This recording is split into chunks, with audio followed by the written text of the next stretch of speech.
안녕하세요. 12월 11일 금요일 대림절 둘째 주 금요일 아침 묵상 시간입니다. 이 시간에 함께하고 또 묵상하러 오신 여러분 반갑습니다. 하나님의 말씀을 나누기에 앞서서 먼저 성령님을 의지하는 기도를 같이 드릴 텐데요. 이 시간 잠시 기도할 때 우리의 마음을 더욱더 하나님께 집중할 수 있도록 같이 마음 모아 기도하시겠습니다.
아멘.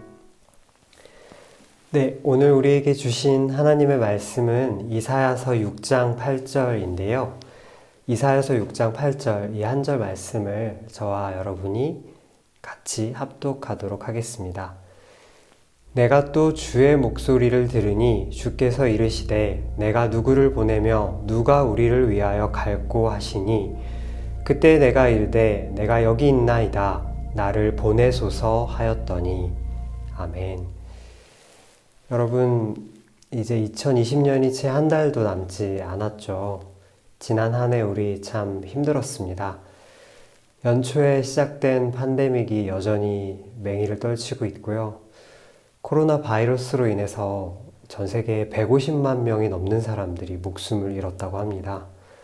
세계 각국의 정치와 경제, 또 의료 시스템이 붕괴되는 모습을 우리가 지난 한 해 동안 목격했죠. 한국 사회는 많이 양호하다고 합니다. 그럼에도 불구하고 경제 생태계가 흔들리고 있고 또 많은 사람들의 생활이 어려워졌습니다. 어린이부터 어르신들까지 모든 세대가 각자의 고통으로 힘들어하고 갑갑해하고 막막해하는 상황입니다. 이와 같은 시대에 우리는 한 명의 그리스도인으로서 또 교회에 다니는 교인으로서 더 답답한 시간을 겪어왔습니다. 여러분, 한 세기 전 한국 교회는 세상의 등불이었죠. 봉건적 유교 사회에서는 사람을 하나님의 형상으로 대하는 공동체였고요. 나라를 잃었던 시대에는 희망을 보여주는 존재였습니다. 하지만 오늘날 교회는 이 위기의 시대에 근심이 되었습니다. 이 사실이 우리를 부끄럽게 합니다. 예수 믿는 기쁨과 자부심을 위협하기도 합니다.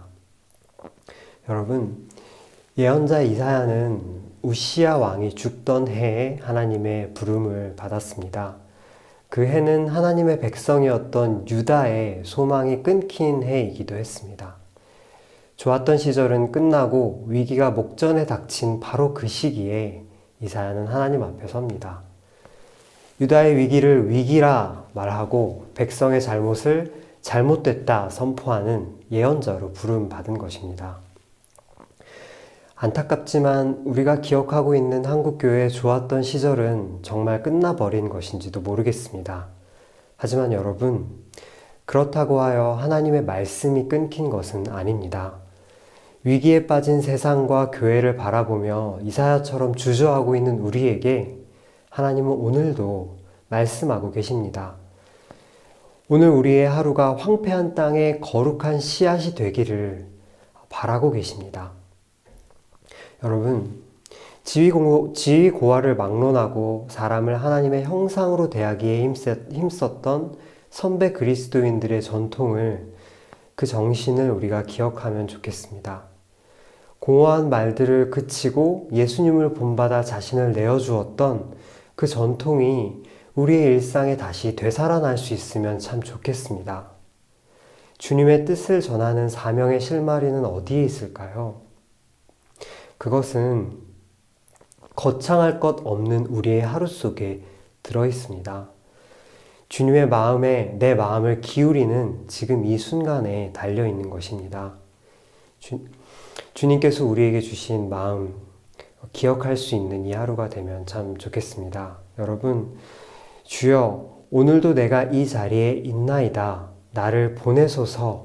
이 고백으로 시작하는 이 하루가 되시기를 바랍니다. 그래서 위기다, 어렵다 하는 이 시기에 이 세상 가운데 또 우리 교회 가운데 하나님의 마음과 하나님의 뜻을 전하는 저와 여러분이 되기를 간절히 바랍니다. 여러분, 이제 하루를 위한 기도를 드릴 텐데요. 먼저 위기의 시대일수록 우리가 주의 목소리와 주의 뜻에 귀 기울이는 일상을 지키게 하소서 기도하겠습니다. 두 번째로는 한국 교회가 선배 그리스도인들의 좋은 전통을 회복하게 하시고, 특별히 코로나로 위기에 처해 있는 이들을 우리가 앞장서서 도울 수 있는 공동체 되게 해달라고, 우리 한국교회 전체가 그들을 돌보고 그들을 살피는 일에 여념이 없게 해달라고 기도하겠습니다. 제가 말씀드린 이 두 가지의 기도 제목 가지고 같이 기도하시면서 이 아침, 이 시간에 하나님과 더 깊이 교제하시고 묵상하시기를 바랍니다. 기도하겠습니다.